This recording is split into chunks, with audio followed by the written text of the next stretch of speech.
Merhabalar sevgili izleyiciler. Doktorun Günlüğü programından sizlere içtenlikle merhaba dileklerimizi iletiyoruz. Umarım güzel bir hafta geçirdiniz. Bugün alerji hastalıkları ve alerji hastalıkları nedeniyle oluşan semptomlardan bir tanesi olan öksürük, özellikle de uzamış öksürük üzerinde duracağız. Tabii ilk bölümde de biraz alerjik hastalıklar ve alerjik hastalıkların genel seyri üzerinde birkaç konu başlığını mutlaka belirteceğiz. Konuğumuz dostumuz sevgili Mehmet Ünsel. Mehmet Ünsel İzmir Üniversitesi Hastanesi Alerji ve İmmünoloji Bilim Dalı. Bilim dalında doçent olarak görev yapmakta. Evet Mehmetciğim, alerjik hastalıklar dedik ve öksürükler üzerinde duracağız. Ancak tabii senin ana konun olması sebebiyle bir alerji hastalıklarını ele alalım. Dönemsel olarak da tabii bazı şeyleri herhalde belirtmek durumundayız. Alerjik hastalıklar, alerjenler çok genel ve çevremizdeki birçok etkenin maruziyeti sonrası ortaya çıkan vücuttaki primer ya da sekonder ya da bütüncül ya da basit ya da kompleks birçok belirtilerden bahsediyoruz. Son yıllarda da çok ciddi artışlar var alerji hastalıklarında. Ben Amerika'da ve Kanada'da yaklaşık olarak her 5 kişiden bir tanesinin alerjik hastalıklarla ilgili bir takım şikayetleri olduğunu biliyorum. Çocuklarda bu daha sık tabii ki. Bu son yılların belki endüstriyel toplumun bir gerekliliği ama böyle de bir olay söz konusu. Genel olarak alerjenler ve çevremiz faktör üzerinde durursak. Evet, tabii sizin de bahsettiğiniz gibi artık sosyoekonomik düzey arttıkça, sanayileşme, çevre kirliliği bunlar arttıkça toplumumuzda alerji görülme sıklığı giderek artıyor. Yani bu endüstrileşmiş büyük şehirlerde alerji sıklığı en sık görülen alerjik hastalıklar olarak alerjik nezle, tıp kitaplarında alerjik rinit olarak da geçer. Görülme sıklığı %10 ile 15 civarında. Her 10 kişiden bir tanesinde. Tabii yaygın. Yani ortalama yani 10 ila %10 ile 15'in toplumun bu hastalıklar görülüyor. Tabii birçok alerjik hastalık var ama bu hem mevsim gereği hem de en sık gördüğümüz hastalıklar solunum yolu alerjileri. Hem çocuklarda hem yetişkinlerde en çok solunum yolu alerjilerini görüyoruz. Bunlar da işte alerjik nezle diye tabir ettiğimiz hastalıklar. İşte bunlar bu alerjik nezlesi olan bireyler çok sık hapşırıyorlar. İşte burunları sık sık su gibi akıyor. Burunda bir kaşıntı, tıkanıklık, gözlerde sulanma, kaşıntı, kulak ve boğazda kaşıntı gibi belirtilere yol açıyor. Halk ve birçok sağlık çalışanı bunu nezle olarak algılıyor. Hastalar şu şekilde ifade ediyor kendini. Benim hiç nezlem geçmiyor doktor bey. Sürekli sık sık nezle oluyorum. Halbuki normal bir bireyin yılda en fazla 1 ya da 2 kez nezle olur. Bir daha bu belirtileri taşımaz. Alerjik nezle belirtisiyle enfeksiyonlara bağlı nezle belirtileri birbirine benzediği için genelde bu durum karıştırılıyor. Hem hekimler arasında hem de hastalar arasında. Ama bu karışıklık çok ciddi sonuçlara yol açıyor. Evet, yani halbuki etkenler farklı. Alerjik nezlede mikroorganizmalar yani virüsler, bakteriler sorumlu ama alerjik nezlede ise bambaşka alerjenler sorumlu. Mesela en sık gördüğümüz alerjenler polenler, bunlar bitkilerin polenleri. Ev tuzu akırı dediğimiz bir takım evimizde yaşayan canlıların dışkıları alerjiye yol açıyor. Hem iç ortamda hem dış ortamda atmosferde bulunan küfler var, küf sporları var. Bunlar gözle görülmeyen canlılar. Bunlar yine alerjik nezle yol açıyorlar. Evde beslediğimiz kedi, köpek ve kuşlar da alerjik nezle belirtilerine bunlar yol açabiliyorlar. Hastalarımız genelde büyük yanılgı içerisindeler. Genellikle bu alerjik nezle belirtileri genelde bu ağaçlar ve yabani bitkiler alerjiye yol açıyor. Bu lale, gül, papatya hani halk arasında çok sevilen çiçekler aslında alerjik reaksiyonlara yol açmıyorlar. Bunun alerjik belirtiye yol açması için o kişinin o çiçeği alıp burnuyla yakından temas ettirmeli ki alerjik belirtiye yol açsın. Halbuki hastalarımızın ve birçoğumuzun tanımadığı yabani bitkiler, özellikle bizim bölgemiz için zeytin ağaçları, bunların polenleri vardır. Bunlar yılın özellikle ilkbahar yaz dönemlerinde, örnek verecek olursak zeytin ağacı için Nisan, Mayıs, Haziran döneminde bu gözle göremeyeceğiz çok küçük polenleri atmosfere salar. Bunlar havada serbest bir şekilde uçuşur. Hatta kilometrelerce uzağa rüzgarlarla taşınabilir. Hastalarımız örnek veriyorum polen alerjisi varsa bu mevsimlerde sokağa çıktığı zaman, ev ve iş yerindeyken kapı penceresini açtığı zaman ya da arabasıyla seyahat ederken arabanın camını indirdiğinde bu havada serbest uçuşan birçok polenle karşılaşır. hem bu alerjik nezle, az önce ifade ettiğimiz belirtileri, bu hastaların 1/3'ünde de alerjik astım belirtilerine yol açar. Yani bu hastalar aynı dönemde sık tekrar eden göğüste böyle bir hırıltı, öksürük ve nefes darlığı belirtileri yaşar. Ama hastalarımız yani alerjen kaynaklarını çok iyi tanımadığı için doğal olarak dolayısıyla şikayetlerini farklı faktörlere bağlarlar. Mesela evet, ben de tam bu noktada şunu söylemek istiyorum. Bu polenlerden bahsettik. Tabii polenler nihayetinde botanikte olan ve doğal olarak çevremizdeki çiçeklerin gelişimiyle ilgili bir hadise. Ve toplumda bütün kesimler bu polenlerle bir şekilde doğal olarak ilişki içerisinde. Tabii. Ancak çok az bir kısmında alerjik etkenler ya da alerjik hastalıklar söz konusu olabiliyor. Biraz önce de bahsettik. 1/10 gibi neredeyse her 10 vakadan bir tanesi de 10 vakanın 9'unda böyle şikayetleri biz görmüyoruz. Evet. İşte bu vakalara da özel vakalar ya da işte genetik ya da birçok faktör nedeniyle alerji tabanı var. Bünyesi farklı. Tipik bünyeler diyoruz biz onlara. Biraz ondan bahsedelim. Yani niçin bazı insanlar bu alerjenlere karşı duyarlı da diğerleri duyarsız? Ya şimdi tabii bu sorunun cevabı tıbben çok netleşmiş değil. Tabii genetik bir yatkınlığınız olması lazım. Yatkınlık olacak ki o kişide alerji gelişebilsin. Eğer sizin bir genetik yatkınlığınız yok ise hiçbir şekilde hiçbir alerjiniz gelişmez. İsterseniz doğanın içinde yaşayın, isterseniz evinize doğduğunuzdan itibaren kedi köpeğiniz olsun. Bunlara alerji gelişmez. Önce bir genetik yatkınlık gerekiyor. Kimlerde genetik olarak yatkındır? Bu sorunun cevabını verebiliriz. Mesela anne babasında alerjisi olanlar genetik olarak yatkındır. Mesela bir bireyin anne ya da babasında bir alerjik nezle, alerjik astım varsa bu hastalığın doğacak çocuklarında ortaya çıkma olasılığı %30'dur. Yani 10 çocuğunuz olsa bu çok mümkün değil ama 3 tanesinde alerjik nezle ve alerjik astım belirtileri gelişir. Bu birinci yatkınlık. Hem anne hem baba bu yine alerjik hastalıkları taşıyorsa bunların çocukta çıkma olasılığı 170'lere kadar yükseliyor. Yani alerjik hastalıklar genetik geçişin en yüksek olduğu hastalıklar. Diğer bir genetik yatkınlık ise çocuklar özellikle 0-1 yaş döneminde çocuklar yanaklarında, alın bölgesinde böyle alerjik egzama belirtileri gösterirler. Eğer bir bebek çocukluğunda böyle alerjik egzama ya da atopik dermatit dediğimiz hastalık belirtilerini taşıyor ise bu çocuklar da ilerleyen dönemde alerjik nezle, gıda alerjisi, alerjik astım geliştirmesi açısından risk altında oluyor. Atopik egzamalı bir bebek olmak, alerjik bir hastalığı olan anne babaya sahip olmak bir genetik yatkınlık oluşturuyor. Biz aileyi sorguluyoruz. Bize gelen hastaları sorguladığımızda bu anlattığım hastalıklara sahip ise, anne baba alerjik ise biz biliyoruz ki o birey günün birinde aynı belirtileri gösterme olasılığı bir hayli artıyor. Bakın dedik, toplumda alerjik nezle görülme olasılığı %10 ila 15 dedik ama anne hasta olduğu zaman ya da baba %30 oluyor. Her ikisi hasta olduğu zaman %70 artmış oluyor. Yani ana unsur genetik. Bunun dışında diğer çevresel faktörler? Bir faktör daha var. Burası çok önemli. Çok artık bu kesinleşmiş bir sonuç ama neden öyle olduğu ile ilgili çok elimizde bilimsel veri yok. Çiftlik yaşamı, kırsal yaşam, bu alerji gelişme sıklığı azalıyor.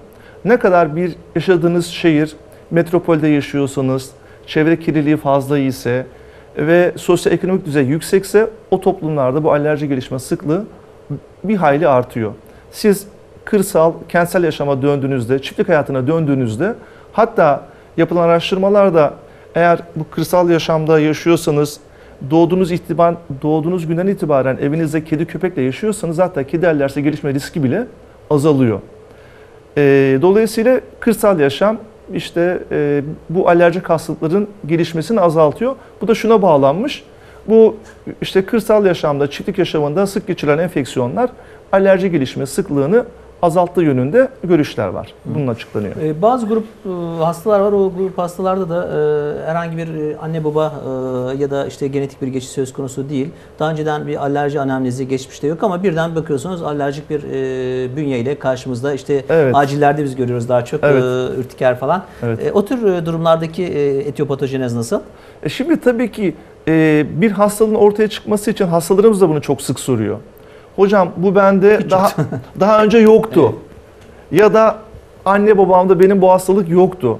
Şimdi tabii bu hastalığımız anne babamızda bizim taşımış olduğumuz hastalığın olmaması ya da geçmiş yıllarda böyle bir rahatsızlığı olmaması sonra olmayacağı anlamı taşımıyor. Keşke öyle olsaydı. Eğer öyle olsaydı zaten her şey çok güzel olurdu. Ailemizde bir kanser yoksa, bir alerji yoksa biz de kansere de alerji olmazdık. Çok güzel bir hayatımız olurdu ve bazı geleceğimizle ilgili şeyleri kendimiz karar verebilirdik ama bu mümkün değil. Ama niye böyle oluyor? Niye bu hastalık 10 yaşında değil de 50 yaşında çıkıyor? Her yaşta görülebilir alerjik hastalıklar. 7 yaşında da olabilir, 70 yaşında olabilir ama neden geç ortaya çıkıyor? Bunu bilmiyoruz. Şunu sık görüyoruz. Hastalarımız geliyor, tabii çocuklarını getiriyorlar aileler. Ailede işte soruyoruz ki ailenizde alerjisi olan var mı? Yok. Ama birkaç yıl sonra bu kez aynı belirtilerle anne baba geliyor. Neden? Çünkü çocuk yani son jenerasyon, son nesil bu çevre kirliliğine, işte sosyoekonomik düzeyimiz artıyor, çevre kirliliği artıyor. Bu kırsal yaşamdan kentsel yaşama geçiş bunu hızlandırdığı için bu metropollerde, büyük şehirlerde yeni doğan nesil bu hastalığa daha erken yakalanıyor. Tabii anne baba daha eski olduğu için onların döneminde bu çevre kirliliği, metropol yaşamı çok yaygın olmadığı için onlar bu hastalığa geç yaşta yakalanıyorlar. Çocuk bize geldiğinde 15 yaşında bize alerji olarak geliyor. Babası 50 yaşında geliyor ama önce çocuk geliyor hasta olarak, daha sonra anne baba da aynı belirtilerle bize gelebiliyor. Demek ki yaşamın belli bir döneminde bir tetikleyici faktör ön plana ama kimde geçiyor. tetiklenecek bilmiyoruz onu. Hı. O zaman sizin bu anlattığınız tanımlama ilerideki nesiller ya da kültürler için tamamen alerjik bir atmosfer yaratıyor. Kesinlikle Batı toplumlarında çok daha fazla alerjik hastalıklar görülüyor. Özellikle mesela örnek olsun diye söyleyeceğim. Mesela yer fıstığı alerjisi en yaygın alerjenlerden bir tanesidir. Batı toplumlarında bisküvilerin, çikolataların üzerinde yer fıstığı içerir diye ibareler vardır. Çok yaygın olduğu için. Bizim ülkemizde çok yaygın değil. Çünkü biz biraz Batı'nın doğusunda kalıyoruz o yüzden. Ama Batılı toplumlar çok yaygın olduğu için onlarda özellikle birçok gıdanın üzerinde mesela yer fıstığı içerir diye ibareler vardır. Turist hastalar bizim ülkemize gelir. Bizim lokumlarımızı yer, fıstıklı lokumlarımızı ciddi alerjik reaksiyonlarla bizim hastanelerimize gelir. Çünkü bizim yani şeylerimize, kutularımıza yer fıstığı ya da fıstık içerir diye yazmazlar. Onlar hem Türkçe olduğu için okuyamadıkları için de öyle oluyor tabii ki. Bu tür örnekleri çok görüyoruz. Evet. Alerjik hastalıklar konusunu ele almışken tabii ondan bağımsız olarak ele alamayacak bir konuda immünoloji ya da bağışıklık sistemi. Evet.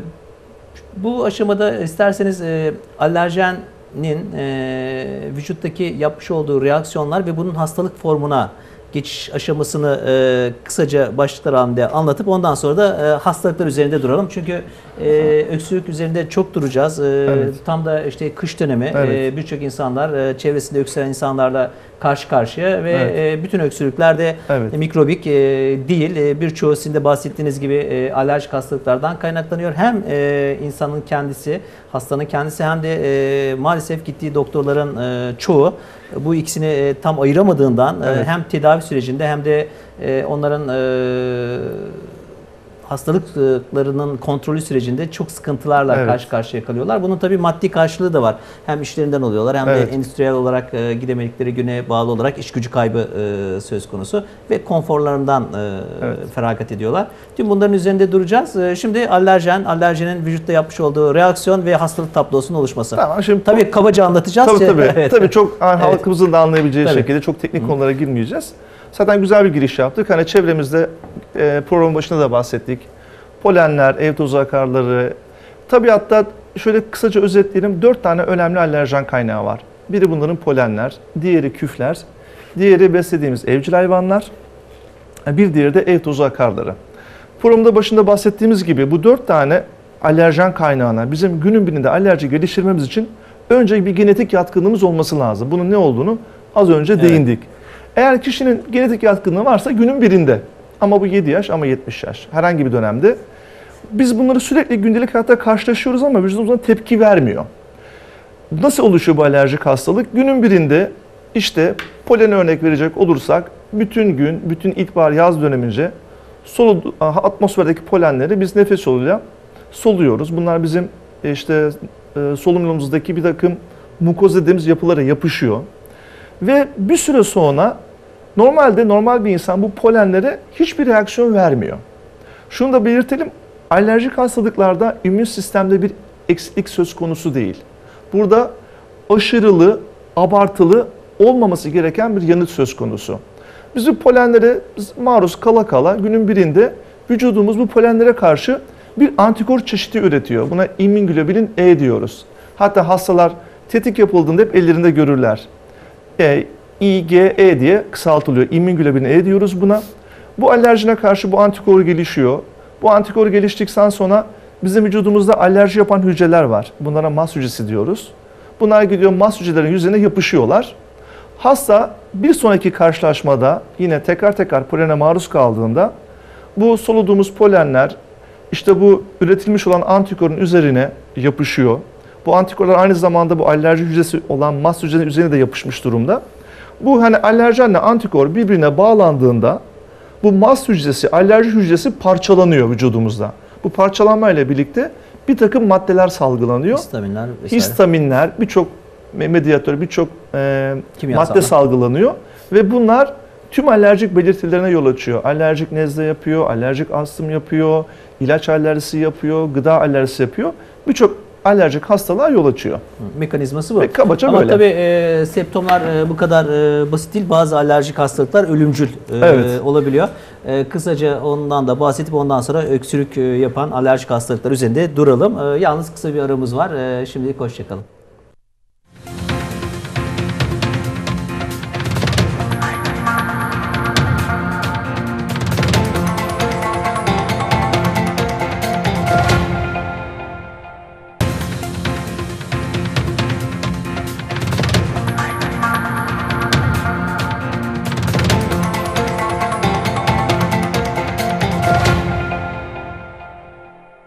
Merhabalar sevgili izleyiciler. Bugün alerjik hastalıklar ve alerjik hastalıklara bağlı uzamış öksürüklerden bahsediyoruz. Konuğumuz doçent doktor Mehmet Ünsel. Mehmet Ünsel, İzmir Üniversitesi Hastanesi Alerji ve İmmünoloji Bilim Dalı Başkanı ve bilim dalında klinisyen olarak çalışıyor kendisi. İlk bölümde alerjik hastalıklar üzerinde durduk kısaca. Şimdi biraz önce de bahsettik tabii alerjik hastalıklar basit bir kızarıklıktan öksürüğe kadar septomlar veriyor ama bazı septomlar var ki çok ciddi ve ölümcül septomlar. İsterseniz kısaca bu septomlardan bahsedelim. Sonra alerjik hastalıklara bağlı öksürükler üzerine duracağız. Şimdi alerjik hastalıkların bir kısmı şey oluyor, hayati tehlikesi olabiliyor. Bunlardan tabii en sık gördüklerimiz, en sık hayati tehlike yaratan hastalıklardan bir tanesi arı alerjisi. İlaç alerjileri bunu yapabiliyor. Gıda alerjileri bizim ülkemizde çok yaygın değil, batılı toplumlarda daha yaygın ama onlarda da ciddi alerjik reaksiyonlar dediğimiz tablolar görülebiliyor. Bir diğeri de herediter anjiyoedem. Onun aslında mekanizması alerjik bir hastalık değil ama aynı alerji belirtileri gösteriyor. Hatta ölüm riski çok yüksek olan diğer bir hastalık. Bu hastalıklar içerisinde nasıl belirtiler gösteriyor bunlar? Hani bunlar hem ilaç alerjisinde hem arı alerjisinde hem gıda alerjisinde ya biz ciddi reaksiyonlarla karşılaşırız. Bunlar ne olabilir? Mesela bir gıda alerjisi söz konusu olursa, deneyecek olursak, eğer biz o alerjik olan bir maddeyi nereye maruz kalıyorsa ilk önce girdiği alanda, vücudumuza temas ettiği yerde alerjik belirtiye yol açıyor. Mesela gıda alerjisi ise bu sebep. Mesela örnek veriyorum, yumurtaya alerjimiz var. Biz yumurtayı ilk yemeye başladığımızda ilk temas dudak ve ağız içerisi olduğu için ilk belirti orada başlıyor. Dilde, ağız içinde, damakta kaşıntı, dilde, dudakta yine boğaz bölgesinde şişlik ve ses kısıklığı yapıyor. Bu ilk etki yarattığı bölge. Sonra bu yemiş olduğumuz gıda midemize indikten sonra parçalanıyor. Bunun tabii parçalanmış olan gıda alerji yapıcı bölümleri kanımıza karışıyor. Ve kana karıştıktan sonra da bu sefer vücudumuzda etkilerini göstermeye başlıyor. Özellikle cildimizde kızarıklık, kabarıklık, kaşıntı gibi belirtilere yol açıyor. Dudağımızda, göz kapağımızda çok belirgin şişliklere yol açıyor. Bu şişlikler dışarıdan tanınacak kadar çok belirgindir. Kişinin yüzünün şeklini değiştirecek kadar belirgin şişliklerdir bunlar. Mesela gözünüzü kapatacak kadar göz kapağınız şişer. Dudağınızın altı, üstü bir kenarı çok belirgin bir şekilde şişer ve hastaya endişe yaratır. Ya da vücudumuzda parça parça kızarıklık, kabarıklık ve kaşıntıya yol açar. Bu dudak ve göz kapaktaki şişliklere anjiyoedem deniyor. Vücudumuzdaki bu kabarıklara da ürtiker deniyor. Halk arasında bu kurdeşe olarak da biliniyor. Ama ben çok bu tanımlamayı sevmiyorum açıkçası. Kurtla ilgili olan bir şey değil ama halk arasında kurdeşen olarak adlandırılıyor bu derideki kızarıklık ve kabarıklık. Bu reaksiyon daha da ilerleyecek olursa hastaların bir kısmında hırıltı, öksürük, nefes darlığı yapmaya başlıyor. Hastalar ciddi bir nefes darlığı, nefes açlığı hissediyor. Hatta hastalar bu duyguyu şöyle ifade ediyor. Doktor bey sanki göğsümde sanki bir kedi hırlıyor ya da bir horoz ötüyor gibi ses geliyor diyor. Ve göğüste bir baskı ve nefes darlığı yaşayabiliyor. Reaksiyon daha da ilerlerse, daha ciddi boyutlara ulaşırsa kişinin tansiyonu düşmeye başlıyor. Bu tansiyon düşüklüğüne bağlı olarak kişide renginde bir soluklaşma, soğuk terleme, bulantı, kusma, bu tablo tansiyon düşüklüğü ve daha da ileride şok olacaksa zaten, ve şok gelişiyor. Evet. Ve bunun daha da ilerisi hem solunum fonksiyonlarımız durabiliyor, kalp fonksiyonlarımız durabiliyor, hasta kaybedilebiliyor. Bunun en Allah'tan tipik nadir örneği, görüyoruz bu vakaları. evet, bunun en tipik örneği arı alerjisinde ve ilaç alerjisinde görüyoruz. Özellikle yetişkinlerde gıda alerjisinde bu denli ağır reaksiyonlar görmüyoruz ama gıda alerjileri de bu tür ağır reaksiyonlara yol açabilir. Evet. Ama polenler, küfler, ev tozu akarları, bunlar masum alerjenler. Evet. Bunlar Klinik sadece seyri de, stabil. bunlar sadece hava yolu hastalığı yapıyor. Alerjik nezle, alerjik astım yapıyor. Bu denli bahsettiğimiz ağır bir tabloya yol açmıyorlar. Evet, alerjik astım ve alerjik nezle deyince istersen öksürük konusuna artık girelim. Evet. Tabii öksürük nihayetinde tamamen bir takım nedenlerle oluşan ama vücudun da savunma mekanizmasını oluşturan Evet. etkenlerden bir tanesi. Yani Evet. öksürükle vücut bir var olan bir problemi çözmeye Evet. ve kendi kendine halletmeye çalışıyor. Yani tüm öksürükler patolojik, anormal, hızla ortadan kaldırılması gereken öksürük şekilleri değil. Bir öksürüğü tanımlayabilir miyiz? Yani öksürüğün mekanizması ne ve niçin Evet. oluşuyor? Yani şimdi öksürük aslında sizin de bahsettiğiniz gibi koruyucu bir mekanizma. Vücudumuzda herhangi bir problem ortaya çıktığı zaman vücudumuz kendisini korumak için bir takım refleksler ortaya çıkarır. Öksürük de vücudumuzu korumak için ortaya çıkmış bir refleks. Dolayısıyla her öksürük hastalık değildir, her öksürük patolojik değildir. Öksürüğün temel amacı hava yollarına ulaşmış olan zararlı maddeleri, virüs, bakteri gibi mikroorganizmaları öksürük yoluyla dışarıya atmaktan kaynaklanan bir refleksten başka bir şey değildir. Bir tür Temel gayesi mekanik savunma. kesinlikle hava yollarımızdaki zararlı partikülleri ve mikroorganizmaları öksürme yoluyla dışarıya atma fonksiyonu görür.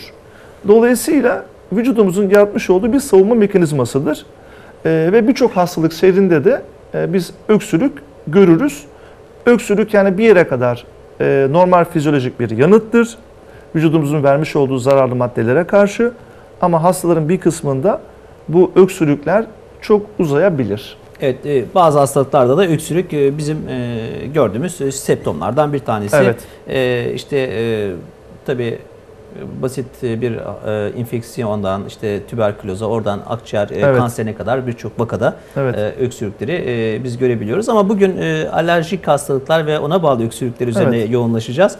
Alerjik hastalıklara bağlı öksürüklerin tabiatı nedir? Diğer öksürüklerinden ayrılan özellikleri nelerdir? Aslında öksürük mesela öksürüğün çok tipik bir seyri yok. Mesela biz öksürüğün sadece seyrine bakarak tanıya gitmemiz her zaman çok mümkün değil. Hatta çoğu zaman mümkün değil. Biz mesela tıpta bir ateşin seyri vardır. Ateşin çıktığı saatlere göre o enfeksiyon ajanının tahmin edebiliriz. İşte şu bakteri ateşi böyle yapıyor, diğer bakteri ateşi böyle seyrediyor. Ama öksürükte maalesef böyle çok tipik olarak öksürüğün seyrine bakarak hastalığı anlamak mümkün değil. Çok az hastalıkta bunlar işe yarıyor. Mesela belki programın ilerleyen bölümünde ondan da bahsedeceğiz. Mesela reflü öksürüğü çok tipik olur.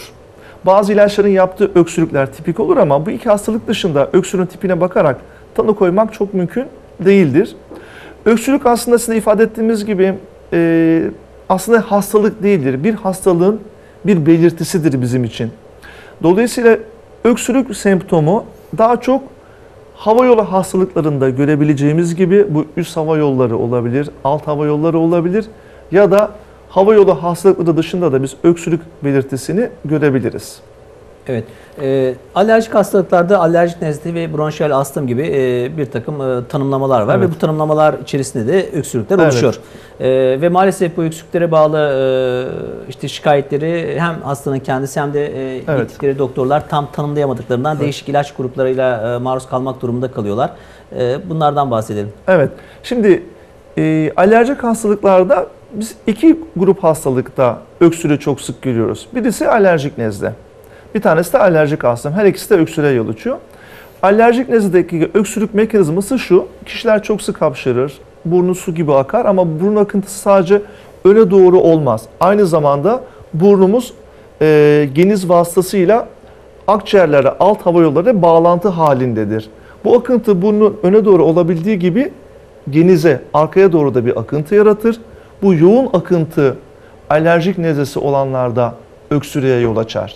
Öksürüğün temel kaynağı budur. Yani retrofaringüal sirkülasyon nedeniyle bir öksürük. Evet, İritasyon öksürüğü kesinlikle yani. bu akıntının öne doğru olan akıntının geriye doğru akması, bu akıntının yarattığı reflekse bağlı öksürük ortaya çıkar. Alerjik nezle hastalarında, alerjik astım hastalarında da öksürüğü biz sık görürüz. Yani alerjik astım hastalarının tipik 3 belirtisi vardır. Göğüste bir hırıltı, göğüste baskı, nefes darlığı ve öksürük. Bunlar tipik astım belirtileridir. Eğer sizin öksürük semptomlarınızda göğüste bir hırıltı, göğüste baskı ve nefes darlığı eşlik ediyorsa bu öksürüğün kökeni alt hava yolları ve astım kökenli olma olasılığı yüksektir. Dolayısıyla üst hava yolları hastalığına bağlı öksürükte biz hırıltı ve nefes darlığı beklemiyoruz. Evet.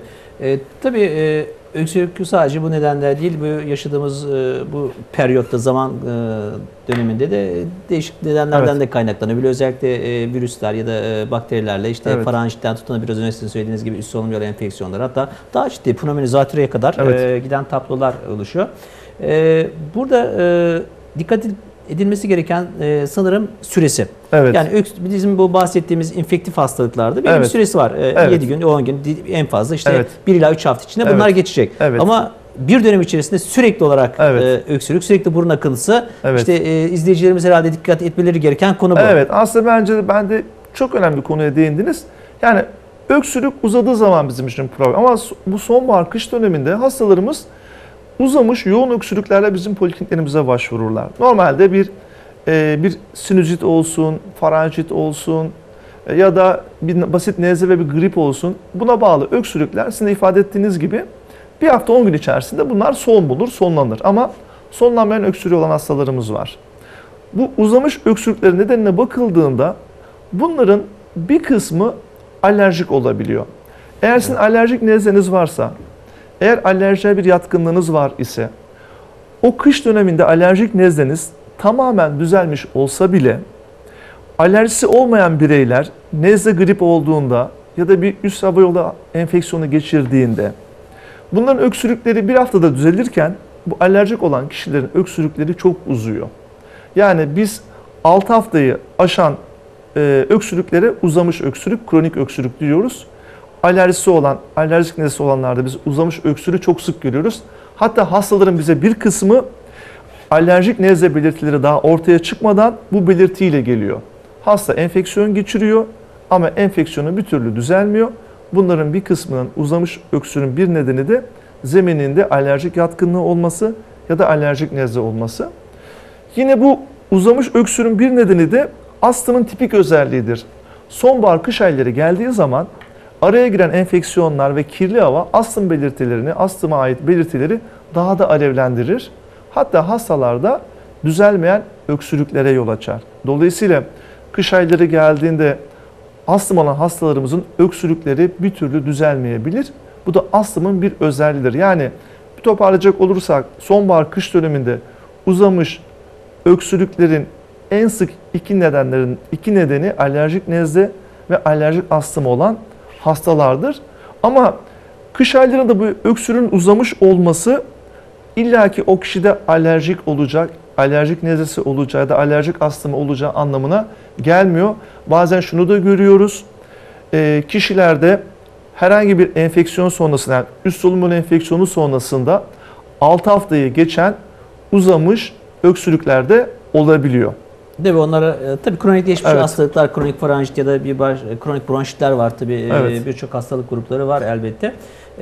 Öksürüğe eşlik eden semptomlar da tabii çok önemli. Mesela Evet. öksürürken işte karamanı olması falan o bizi hemen Evet. farklı noktalara doğru Evet. götürüyor. Burada tabii izleyiciler açısından önemli olan konu şu. Öksürükleri var, alerjik hastalıklar tanımlanmamış Evet. ve devam ediyor. Ne Evet. yapacaklar? Tabii ki bir alerji hastalıkları uzmanına mutlaka gitmeleri Evet. lazım. Ama daha önceden de gittikleri birçok klinisyen hemen öksürük ilaçları, hatta Evet. kendileri bile talep öksürük Evet. ilaçları işte Evet. yazabilir misiniz falan. Hatta şuruplar var, tabletler var. Evet. Bu da dramatik ve ciddi bir konu bence Evet. bizim tıp dünyası açısından. Belki farmakolojik Evet. açıdan da öyle, eczacılık açısından da. Bu konuda düşünceleriniz nelerdir? Şimdi tabii öksürük hastası bize geldiği zaman genel bakmamız lazım. Yani bir öksürük hastası bize geldiğinde bunda alerjik nezle var, alerjik astım var diye tek yönlü bakmamak lazım. Olayın geneline bakmamız lazım. Öksürük bizim için bir ipucu, sadece bir belirti. Bakın öksürük, şöyle kabaca özetleyecek olursak, öksürük üst hava yollarından kaynaklandığı gibi alt hava yollarından da kaynaklanabilir. Üst hava yollarından kastımız ne? İşte burnumuz, üst solunum enfeksiyonu, sinüzitler, faranjitler, bunlar üst hava yolu hastalıkları. Bunların enfeksiyonlarını biz öksürüğü sık görürüz. Alt hava yolları hastalıklarında da biz öksürüğü sık görürüz. Bu alerjik astım olabileceği gibi bir zatürre de olabilir, bir akciğer kanseri de olabilir ya da çocukluk çağında gördüğümüz başka hastalıklar Ya var. da kalp yetmezlikleri. Kalp yetmezlikleri olabilir, tüberküloz olabilir, kistik fibroz dediğimiz başka bir hastalık olabilir.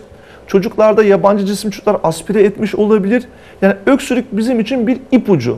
Yani biz dolayısıyla öksürük hastası geldiği zaman alerji ve alerji dışındaki tüm belirtileri değerlendirmemiz lazım. Tüm hastalıkları değerlendirmemiz Neden lazım. tespit edilecek? Evet. Eğer biz öksürüğün nedenini bulabilirsek ve onu tedavi ettiğimizde öksürük tamamen ortadan kalkacaktır. Dolayısıyla kısa süreli öksürükler zaten bizim iyileşmemize yardımcı bir refleks olduğu için biz hastalığın öksürüğünü öksürük giderici ilaçlar vererek kesmek yerine hastalığın nedenini bulup nedenini tedavi ettiğimizde öksürük zaten kendiliğinden sonlanacaktır. Ama maalesef ki çok yanlış bir kanı var. Artık birçok uygulama böyle. Halkımız da buna teşvik ediyor. Diyor ki doktor bey öksürük şurubu yazdınız mı? Öksürük ilacı yazmayacak mısınız? Bugüne kadar benim okuduğum tıp kitaplarında hiçbir tedavide öksürük ilacı ben hiç görmedim, hiç rastlamadım. Çok nadir durumlarda öksürük ilaçları verilebilir. Eğer siz öksürüğün nedenini bulamadıysanız ve bu açıklanamadıysa, hasta tedavi edilemediyse ve artık bu uzamış kronik öksürük hastada bir bitkinlik, bir yorgunluğa yol açtıysa ancak o koşullarda öksürük giderici ilaçlar verilebilir ama bunu uyguladığımız hasta sayısı son derece nadirdir. Ben öksürük ilacı verdiğim hiçbir hastayı pratikte neredeyse hatırlamıyorum. Mesela örnek verelim, hasta akciğer kanseridir. Hava yollarında bir kitlesi vardır. Kemoterapilere, bir takım tedavilere yanıt vermiyordur. Ama hastalık ortadan kaldırılamadığı için, öksürük de düzelmediği için hastaya bir konfor sağlamak adına öksürük giderici ilaçlar bu tür hastalara verilebilir. Ya da çocuk grubunda boğmaca türü çok yoğun evet. öksürük Çünkü edilen vakalar var. Uzamış öksürükler çünkü çok ciddi yan ağrısı yapar. Hastayı bitkin düşürür.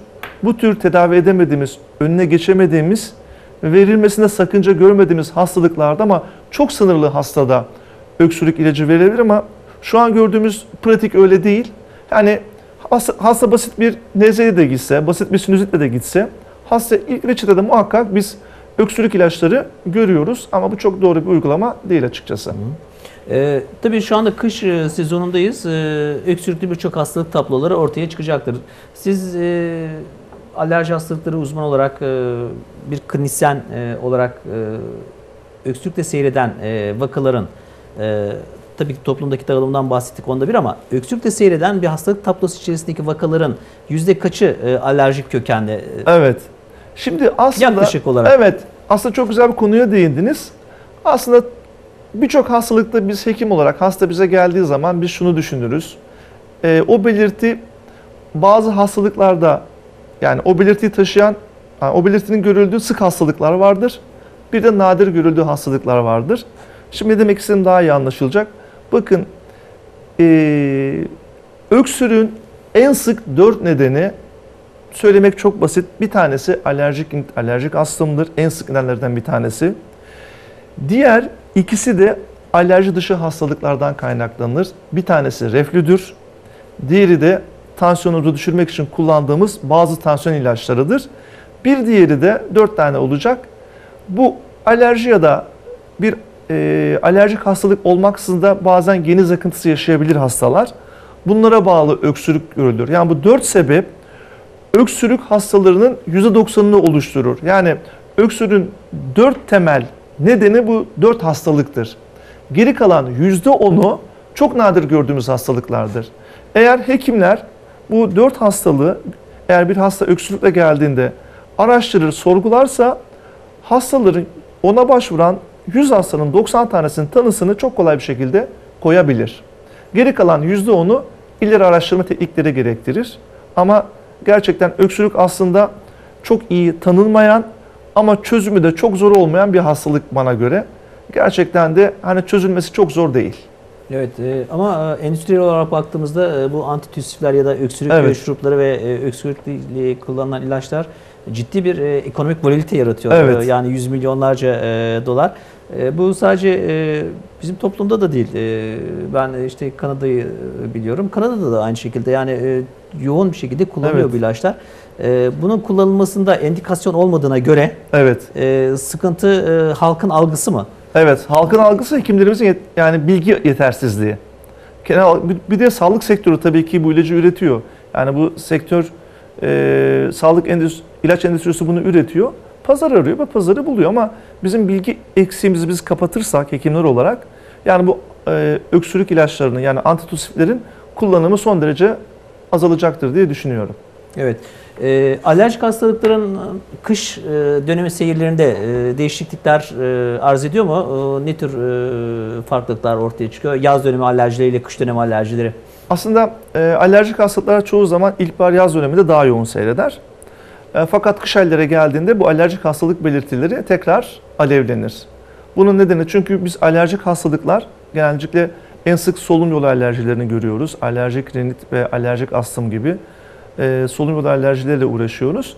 Bunlar hem kış aylarında üst hava yolları, alt hava yolları hani enfeksiyonla maruz kaldığı için alt ve üst hava yolları enfeksiyonları bu alerjik hastalık belirtilerini de yeniden alevlendiriyor. Çünkü alerjik hastalıklar da alt ve üst hava yollarında görülüyor. Enfeksiyona bağlı hastalıklar da alt ve üst hava yollarında görülüyor. Dolayısıyla kış ayları geldiği zaman bu solunum yolu hastalıkları araya giren enfeksiyonlarla ciddi bir şekilde alevleniyor. Daha önce de bahsettiğimiz gibi kişi alerjik nezlesi varsa bu geçirmiş olduğu sinüzit ya da farenjit, bu üst hava yolu hastalıkları, enfeksiyonları daha geç iyileşiyor. Ama normal bir hasta bu hastalıktan 5 gün, bir hafta içerisinde kurtulabiliyor.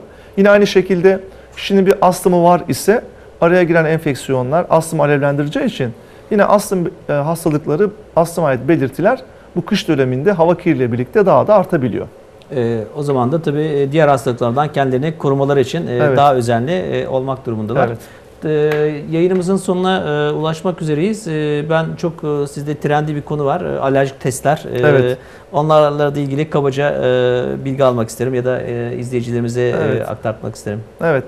Şimdi alerji testleriyle ilgili birçok alerji testi kullanıyoruz. Yani kullandığımız deri pirik testi diyoruz. Halk arasında deri testi olarak da biliniyor.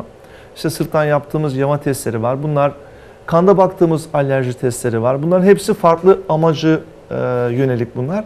Hasta bize geldiği zaman önce şikayetlerini değerlendirmemiz lazım. Hangi hastalığa göre tetkik yapmamız lazım? Alerjik nezlesi, alerjik astım varsa bu hasta deri testi yapmamız lazım. Ya da hastada bir başka bir alerjisi varsa, örnek veriyorum bir kimyasal alerjisi varsa onlara da yama testleri yapmak gerekir. Alerji testleri yoruma dayalı testlerdir. Dolayısıyla o alanda tecrübeli hekimler tarafından yapılması gerekir. Çünkü alerji testlerinin mesela normal bir kan tahlili makine ölçüyor. Hastadan kan alıyorsunuz. Makineye veriyorsunuz, makine bunu ölçüyor. Sizin önünüze bir değer geliyor. Buna bakarak değerlendiriyorsunuz ama alerji testlerinde tamamen kişinin tecrübesine dayalı bir şey. Kendisi uyguluyor. Orada oluşan reaksiyonu ölçerek alerjisi olup olmadığına karar veriyor. Yani bu alerji testleri mümkün olduğunca tabii ki alerji hekimlerin denetiminde yapılmasında fayda var. Mümkün olduğunca neden bu şekilde konuşuyorum? Çünkü ülkemizde alerji hekimi sayısı çok yeterli değil. Yani bazı meslektaşlarımız da alerji testleri periferde uyguluyorlar. Dermatologlar mesela, değil mi? Dermatologlar, Evet. kulak burun boğaz hekimleri de bu tür testler yapıyorlar. Ama bunların yorumu çok önemli. Eğer doğru yorumlanmadığı takdirde çok ciddi sıkıntılara yol açabiliyor. Örnek verecek olursak mesela hastada size herhangi bir şikayetle geliyor.